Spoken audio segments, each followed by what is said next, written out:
Bismillahirrahmanirrahim. Assalamu alaikum. Dear students of class 10th, I am your Urdu teacher Memuna. I hope you all are well and safe with your family at home. Student, as you know the pandemic of COVID-19, because of it I have started your lecture. So take out your Urdu book and open page number 116. نظم میدان کربلا میں گرمی کی شدت، جس کے شاعر میر انیس ہیں۔ میر انیس کا اصل نام سید ببر علی اور تخلص انیس تھا۔ آپ فیض آباد میں 1800 میں پیدا ہوئے۔ میر انیس ایک بلند پایہ مرثیہ نگار تھے۔ ان کے کچھ مراثی انتخاب مراثی انیس، انیس کے مرثیے، رباعیات انیس اور انیس کے سلام ہیں۔ آپ کا انتقال 1874 میں ہوا۔ یہ نظم میر انیس کے مرثیے سے لی گئی ہے، جس میں میدان کربلا میں گرمی کی شدت کو بیان کیا ہے، جس دن نواسہ رسول حضرت امام حسین رضی اللہ عنہ اور ان کے جانثار یزید کی فوج کے ساتھ نبر آزما ہوئے تھے۔ شاعر نے مبالغہ آرائی سے کام لیتے ہوئے گرمی کی شدت کو بہت احسن طریقے سے بیان کیا ہے۔ پہلا مسدس: گرمی کا روز جنگ کی کیوں کر کروں بیاں، ڈر ہے کہ مثل شمع نہ جلنے لگے زباں، وہ لو کے الحجر وہ حرارت کے العما، رن کی زمین تو سرخ تھی اور زرد آسماں، آب خون کو خلق ترستی تھی خاک پر، گویا ہوا سے آگ برستی تھی خاک پر۔ ان اشعار میں شاعر کہتے ہیں کہ جب نواسہ رسول حضرت امام حسین رضی اللہ عنہ کا قافلہ میدان کربلا میں ٹھہرا تو گرمی اس قدر شدید تھی کہ بیان سے باہر ہے۔ شاعر کہتے ہیں کہ اگر میں گرمی کی شدت کو بیان کرنے کی کوشش کروں تو مجھے ڈر ہے کہ میری زبان جو ہے وہ شمع کی طرح جل نہ جائے۔ اس دن اتنی گرم ہوا چل رہی تھی کہ تمام جاندار اللہ تعالیٰ کی پناہ مانگ رہے تھے۔ آسمان گویا آگ برسا رہا تھا۔ گرمی کی حدت سے آسمان کا رنگ بھی زرد ہو گیا تھا۔ میدان جنگ کی زمین گرمی کی تپش کے باعث تپ کر سرخی مائل ہو چکی۔ زمین پر مخلوق خدا ٹھنڈے پانی کو ترس رہی تھی، مگر پینے کے لیے کوئی ٹھنڈا پانی میسر نہ تھا۔ گرمی کی وجہ سے پانی بھی کھول رہا تھا۔ گرمی کے باعث ہوا بھی زمین پر آگ برسا رہی تھی۔ دوسرا مسدس: وہ لو وہ آفتاب کی حدت وہ تاب و تب، کالا تھا رنگ دھوپ سے دن کا مثال شب، خود نہر القمہ کے بھی سوکھے ہوئے تھے لب، خیمے جو تھے حبابوں کے تپتے تھے سب کے سب، اڑتی تھی خاک خشک تھا چشمہ حیات کا، کھولا ہوا تھا دھوپ سے پانی فرات کا۔ میر انیس نے میدان کربلا میں گرمی کی شدت کی تصویر کشی بے مثل انداز میں کی ہے، جو ان کے تخیل اور لفظی کاریگری کی بہترین مثال ہے۔ شاعر کہتے ہیں کہ جس دن حضرت امام حسین رضی اللہ عنہ کے قافلے نے میدان کربلا میں پڑاؤ ڈالا تو اس دن غیر معمولی گرمی تھی۔ سورج اپنی آب و تاب سے چمک رہا تھا، گرم ہوا چل رہی تھی۔ جس طرح آگ سے جل کر ہر شے سیاہ ہو جاتی ہے، اسی طرح اس دن سورج کی حرارت کی وجہ سے دھوپ کا رنگ سیاہ پڑ گیا، جس کے سبب دن کو رات کا گمان ہوتا تھا۔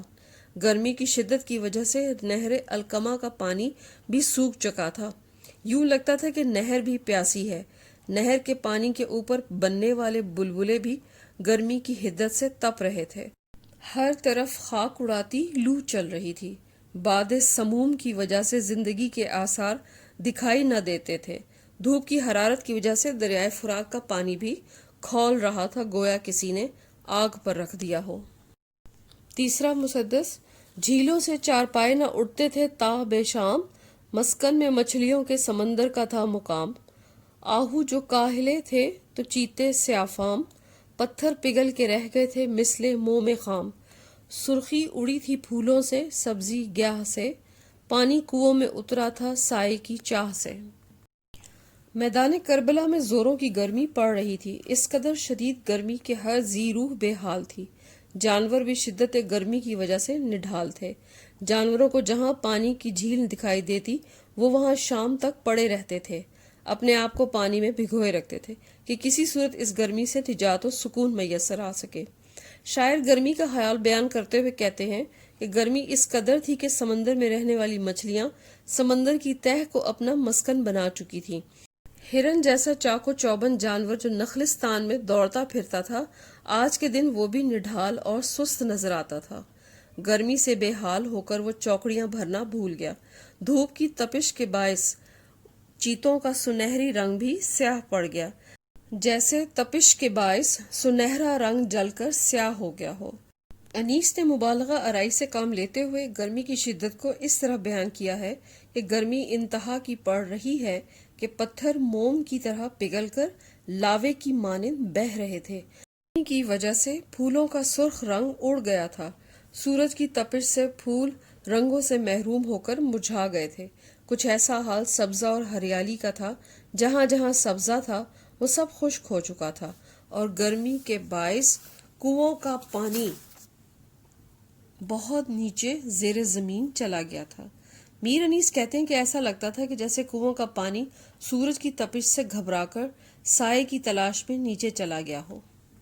چوتھا مسدس، کوسوں کسی شجر میں نہ گل تھے نہ برگ و بار، ایک ایک نخل جل رہا تھا صورت چنار، ہنستا تھا کوئی گل نہ لہکتا تھا سبزہ زار، کانٹا ہوئی تھی سوکھ کے ہر شاخ باردار، گرمی یہ تھی کہ زیز سے دل سب کے سرد تھے، پتے بھی مثل چہرہ مدکوک زرد تھے۔ ان اشعار میں شاعر گرمی کی شدت بیان کرتے ہوئے کہتے ہیں کہ دور دور تک کوئی ایسا درخت نظر نہ آتا تھا جس پر پھول لگے ہوں اور وہ سرسبز ہو۔ گرمی کی شدت کی وجہ سے سارے درخت پھولوں، پھلوں اور تازگی سے محروم نظر آتے تھے۔ جب برگ و بار سے محروم درختوں پر سورج کی تیز شعاعیں پڑتی تھیں تو ایسا لگتا تھا کہ ان درختوں کو آگ لگ گئی ہو۔ جیسے چنار کے پتوں کا رنگ کہیں سرخ تو کہیں زرد ہوتا ہے، دور سے ان چنار کے درختوں کو دیکھیں تو شعلوں کا گمان ہوتا۔ کچھ ایسا ہی حال کربلا کے درختوں کا تھا۔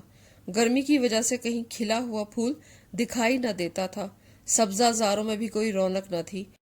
اس گرمی کی وجہ سے ہرے بھرے درختوں کی شاخیں جو کبھی پھلوں سے لدی ہوتی تھیں سوکھ کر کانٹا ہو چکی تھیں۔ اس گرمی کی وجہ سے ہر جاندار زندگی سے مایوس ہو چکا تھا، ان کے دلوں میں زندگی کی امید دم توڑ چکی تھی۔ جس طرح تپی دق کے مرض میں مبتلا شخص کا خون کی کمی اور بیماری کی وجہ سے سارا جسم زرد ہو جاتا ہے، اسی طرح پانی کی کمی کی وجہ سے اور شدت گرمی کے باعث پتوں کا رنگ زرد پڑ چکا تھا۔ پانچواں مسدس، شیر اٹھتے تھے نہ دھوپ کے مارے کچھار سے، آہو نہ منہ نکالتے تھے سبزہ زار سے، آئینہ مہر کا تھا مقدر غبار سے، گردوں کو تپ چڑھی تھی زمین کے بخار سے، گرمی سے مضطرب تھا زمانہ زمین پر، بھن جاتا تھا جو گرتا تھا دانہ زمین پر۔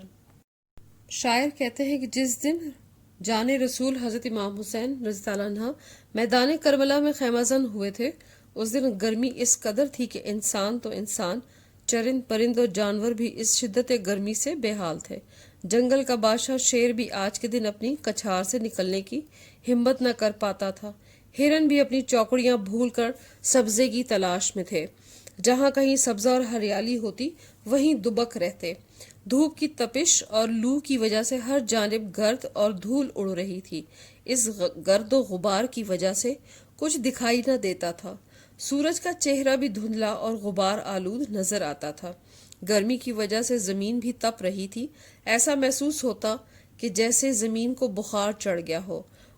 زمین سے اٹھتے بخارات کے باعث آسمان بھی تپ رہا تھا۔ گرمی کی وجہ سے انسانوں کا بہت برا حال تھا۔ شاعر کہتے ہیں گرمی اس قدر تھی اور زمین اس قدر گرم تھی کہ اگر اناج کا کوئی دانہ گر جاتا تو وہ بھن جاتا۔ چھٹا مسدس، گرداب پر تھا شعلہ جوالہ کا گماں، انگارے تھے حباب تو پانی شرِ فشاں، منہ سے نکل پڑی تھی ہر ایک موج کی زباں، تہ پر تھے سب نہنگ مگر تھی لبوں پہ جاں، پانی تھا آگ گرمی روز حساب تھی، ماہی جو سیخ موج تک آئی کباب تھی۔ میر انیس ان اشعار میں گرمی کا حال بیان کرتے ہوئے کہتے ہیں کہ دریا کا پانی بھی شدت گرمی سے کھول رہا تھا۔ پانی میں بھنور بنتا تو ایسا لگتا کہ کوئی شعلہ ہو۔ گرمی کی شدت سے دریا کا بھنور کو دیکھیں تو گمان ہوتا جیسے اسے بھی آگ لگی ہو۔ پانی پر بننے والے بلبلے انگاروں کی طرح دہک رہے تھے۔ شاعر مبالغہ آرائی سے کام لیتے ہوئے کہتے ہیں کہ گرمی اس قدر تھی کہ یوں محسوس ہوتا کہ دریاؤں اور سمندروں کی لہروں کی زبان نکل آئی ہو، جیسے پیاس اور گرمی کے باعث جانوروں اور پرندوں کی زبان نکل آتی ہے۔ دریا میں موجود مگرمچھ اگرچہ پانی کی تہہ میں پڑے تھے لیکن وہاں بھی وہ گرمی سے محفوظ نہ تھے۔ دریا کا پانی اس قدر گرم تھا اور گرمی اس قدر شدید تھی کہ ایسا لگتا کہ آج قیامت آ گئی ہو۔ دریا میں موجود مچھلیاں اگر سطح پر آ جاتیں تو گرمی کی شدت اور سورج کی حدت کے باعث جل کر کباب ہو جاتی تھیں۔